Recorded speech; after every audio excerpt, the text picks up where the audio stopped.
Selamat datang dalam mata pelajaran ilmu pengetahuan alam.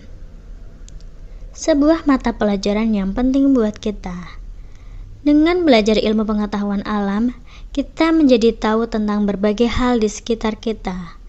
Baik itu tumbuhan, hewan, sistem tata surya, dan masih banyak lagi. Menurut sebagian siswa, ilmu pengetahuan alam merupakan mata pelajaran yang sulit dan menegangkan. Padahal hal itu tidak semuanya benar. Dengan ilmu pengetahuan alam, kita juga menjadi tahu betapa banyak dan luasnya ciptaan Tuhan yang harus kita pelajari dan kita syukuri. Mari belajar IPA, mari menjadi orang yang mengagumi ciptaan Tuhan. Assalamualaikum warahmatullahi wabarakatuh. Bagaimana kabar kalian hari ini? Semoga semuanya sehat ya. Pertama-tama, saya mau mengucapkan selamat untuk peserta didik baru kelas 7 dimanapun kalian berada. Nah, di bangku SMP ini akan banyak sekali hal-hal menarik yang bisa kalian pelajari, termasuk dalam pelajaran IPA.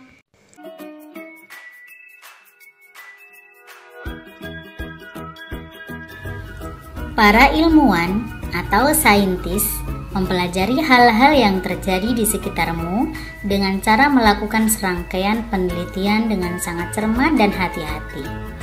Dengan cara seperti itu, para ilmuwan dapat menjelaskan apa dan mengapa sesuatu yang ada di alam sekitar dapat terjadi, serta memperkirakan sesuatu yang terjadi saat ini maupun saat yang akan datang. Hasil temuan mereka dapat dimanfaatkan untuk kesejahteraan hidup manusia. Hasil temuan dalam bidang teknologi yang ada di alam sekitar seperti komputer, televisi, biji jagung hibrida, pupuk, dan sebagainya. Kita akan belajar materi tentang objek IPA dan pengamatannya. Baiklah, langsung saja kita mulai. IPA. Seperti yang sudah kita ketahui bersama, IPA itu singkatan dari ilmu pengetahuan alam. Jadi, IPA merupakan ilmu yang mempelajari segala sesuatu yang ada di alam sekitar kita. Nah, kira-kira di sekitar kita itu ada apa saja?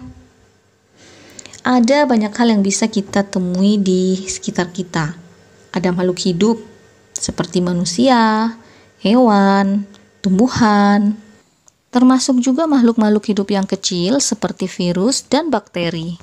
Kemudian ada juga makhluk-makhluk tak hidup seperti tanah, air, udara, batu, awan, matahari, dan lain sebagainya.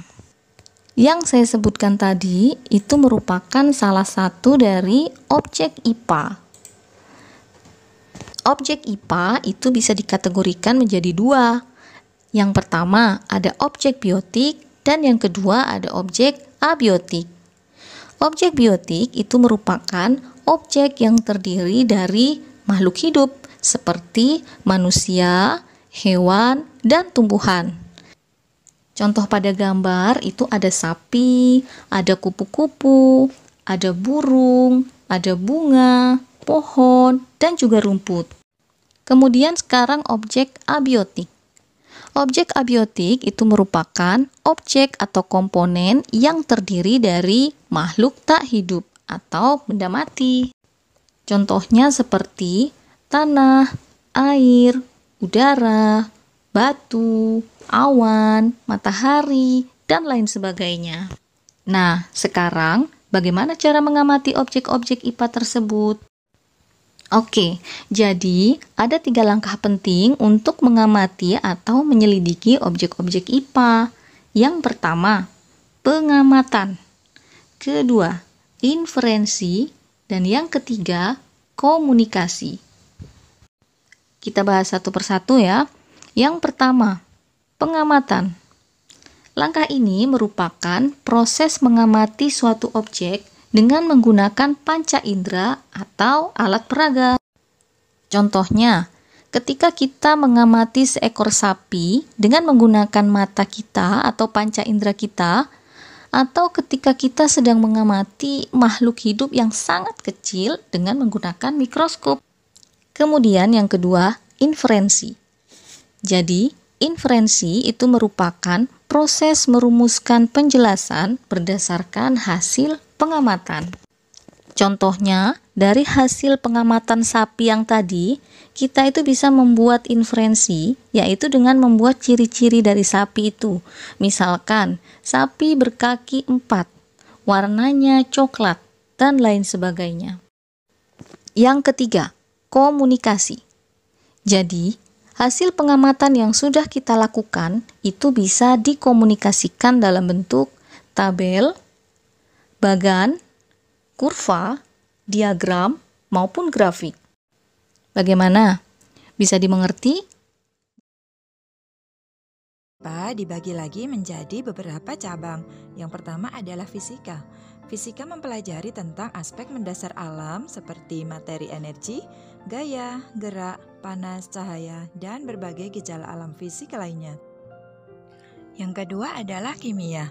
Kimia meliputi penyelidikan tentang penyusunan dan perubahan zat seperti atom, unsur, molekul, senyawa, dan lain sebagainya. Yang ketiga adalah biologi. Biologi mempelajari tentang sistem kehidupan mulai dari ukuran kecil atau renik sampai dengan lingkungan yang sangat luas. Cabang yang keempat adalah IPBA, Ilmu Pengetahuan Bumi dan Antariksa.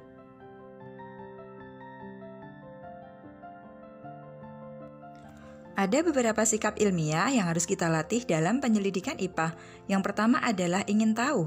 Rasa ingin tahu apabila ada dalam diri kita, maka kita akan semangat untuk melakukan berbagai penyelidikan. Yang kedua adalah teliti. Kita harus teliti dalam melakukan penyelidikan. Yang ketiga jujur. Nah, kita harus jujur dengan data yang kita miliki. Yang keempat sabar, karena penelitian kadang butuh waktu yang lama. Kemudian yang kelima adalah objektif. Dalam melakukan penyelidikan IPA, sebaiknya kita menggunakan metode ilmiah. Tahapan metode ilmiah yang pertama adalah merumuskan masalah. Misalnya, kita mengamati kenapa tanah yang di sekitar pohon pisang lebih subur daripada di daerah lainnya. Yang kedua, kita mengumpulkan data dan juga keterangan. Keterangan ini bisa kita dapatkan dari membaca buku ataupun browsing internet. Yang ketiga, kita menyusun dugaan sementara. Misalnya, dugaan sementaranya adalah di sekitar pohon pisang tanahnya subur karena banyak cacing. Langkah keempat adalah eksperimen untuk membuktikan hipotesis. Kita lakukan penelitian.